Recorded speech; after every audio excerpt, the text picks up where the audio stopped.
Hello bachcho, let's read the question. An electromagnetic wave can be produced when charge is. So बच्चों basically electromagnetic wave का source होता है, producer होता है एक एक्सेलरेटेड चार्ज.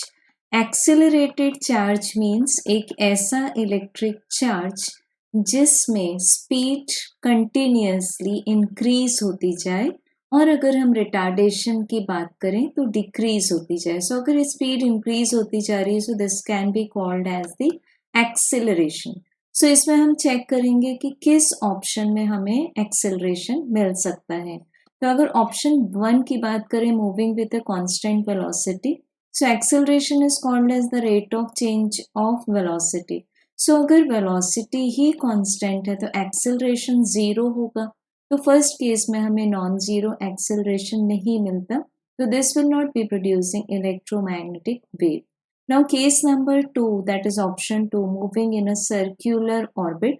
सो बच्चों अगर चार्ज, यहाँ पर हम सेंटर को मान लेते हैं O, अगर चार्ज यहाँ मान लेते हैं कि assumption wise anti clockwise revolve कर रहा है सर्क्यूलर ऑर्बिट में, सो इसके लिए मैंडेटरी फोर्स जो कि इसको सर्क्यूलर मोशन परफॉर्म करवाएगा, that will be the centripetal force.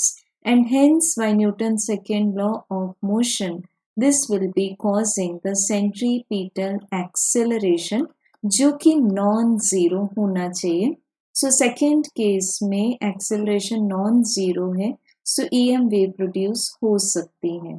अब थर्ड केस में अगर देखें, let this be the electric field. इसको हम मान लेते हैं this plate is positive and this be negative just for the assumption. और यहाँ जो इलेक्ट्रिक चार्ज है वो एक इलेक्ट्रिक फील्ड में फॉल हो रहा है. सो डेफिनेटली जो इलेक्ट्रिक फील्ड है based on the type and nature of the charge, इस पर इलेक्ट्रिक फोर्स लगाएगा जिसका हमें मैग्नीट्यूड मिलेगा electric field multiplied by the charge. अब इसका डायरेक्शन डिपेंड करेगा नेचर ऑफ द चार्ज पर कि पॉजिटिव है या नेगेटिव है. सो यहाँ पर हमारे पास प्रोड्यूस हो जाएगा mass multiplied by acceleration. So over here A is equal to EQ divided by M भी हमें नॉन जीरो एक्सेलरेशन मिलेगा. सो थर्ड ऑप्शन में भी EM वेव प्रोड्यूस होगी. And hence we can say that both 2 and 3 will be giving us the electromagnetic wave.